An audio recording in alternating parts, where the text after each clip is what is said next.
আসসালামু আলাইকুম ভিউয়ার্স। আমরা দেখাচ্ছি আমরা আমাদের পারিবারিক বাগানের যেই অংশটাতে পারিবারিক অংশের ফল ফলাদি এবং শাক সবজির খামার করছিলাম, সেখানে একপাশে আমরা কিছু ঘাস লাগিয়ে দিয়েছিলাম। আর ঘাসের যেই সাইডটাতে আমরা নেট দিয়ে বেড়া দিয়েছিলাম, সেই সাইডটাতে নেটের বেড়া এমনভাবে দিয়েছিলাম, একপাশে কিছু খড়ি এবং আরও কিছু মালপত্র থাকার কারণে আমরা নেটের জায়গাটা পুরো নিতে পারি নাই। সেই জায়গাটা আমরা এখন পুরোপুরিভাবে নিয়ে নিচ্ছি।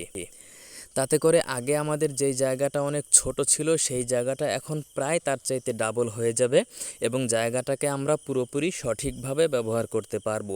এই জায়গাটাকে ব্যবহার করে যেহেতু আমরা পারিবারিক কৃষির ফার্ম সাজাচ্ছিলাম, সেহেতু এখানে আমাদের অনেক সুবিধা হবে। এই যে ঘাসগুলো দেখা যায়, এই ঘাসগুলো আমরা এখানে দিয়েছিলাম। আমাদের এখানে কলা গাছ আছে, আমাদের এখানে আরও কিছু গাছপালা আমরা দিয়েছিলাম, কিছু শাকসবজি আমরা করেছিলাম, সেগুলো ঠিকঠাক মতো হচ্ছে। আর এখানে যে নেটের বেড়াটি দিয়ে আমরা যেই জায়গাটুকু এনেছিলাম, সেই জায়গাটুকু মূলত আমাদের খুবই সংকীর্ণ জায়গা হয়ে যাচ্ছিল। আরও অনেক জায়গার দরকার ছিল। সব জায়গা মিলে আমরা অতিরিক্ত যেই জায়গাটুকু এক্সেস ছিল, খড়ি ছিল এবং অনেক কিছু রাখার কারণে সেই জায়গাটি আনতে পারছিলাম না।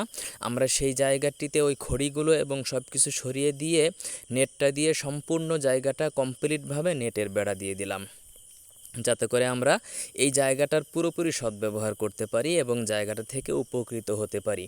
আমাদের এখানে লেবু গাছ আছে, আর আমরা এখানে পেয়ারা গাছ লাগিয়ে দিয়েছিলাম। আর আমাদের এখানে ঢেঁড়স, তারপরে আমাদের এখানে মরিচ এবং বেগুন, এ সমস্ত গাছগাছালি এখানে আছে, ফল ফলাদি এখানে আছে। এখানেই আমাদের একটা বনসাই সিস্টেম আছে। তো এটা বেড়া দেওয়ার পর আমাদের এখানে অতিরিক্ত যেই গাছগাছালিগুলো ছিল, সেই গাছগাছালিগুলো আমরা কেটে সাফ করে দিচ্ছিলাম। কেননা অতিরিক্ত গাছগাছালি এবং জঙ্গলগুলো থাকার কারণে আমাদের যেই পরিকল্পনা, সেই পরিকল্পনা বাস্তবায়িত হতে এগুলো বাধা প্রদান করছিল। সেজন্য আমরা বাধাগুলোকে অনেকটা দূর করে দিয়েছিলাম।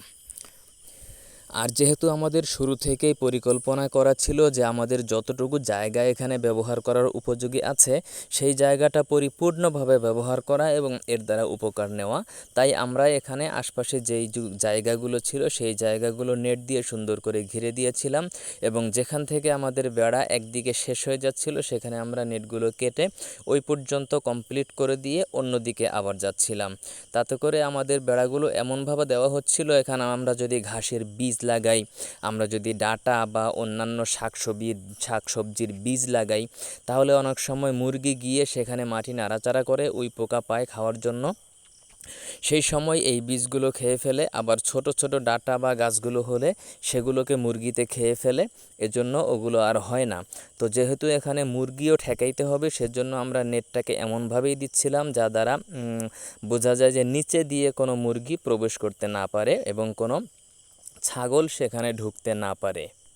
সেই সাথে সাথে আমাদের আরও একটি জিনিস মাথায় রাখতে হচ্ছিল, যে সেটা হলো এটার অন্যান্য দিক থেকে অনেক সময় কুকুর, বিড়াল এগুলো ঢুকে যায় এবং ঢুকে আমাদের গাছপালাগুলোকে অনেক সময় নষ্ট করে ফেলে, দৌড়াদৌড়ি করে। এর দ্বারা আমাদের গাছপালাগুলো ক্ষতিগ্রস্ত হয়। তো আমরা সেটা যেন না হয় সেদিকেও মনোযোগী হচ্ছিলাম। আর মূলত যেই জায়গাটি, আমাদের জায়গাটি এখন অনেক বেড়ে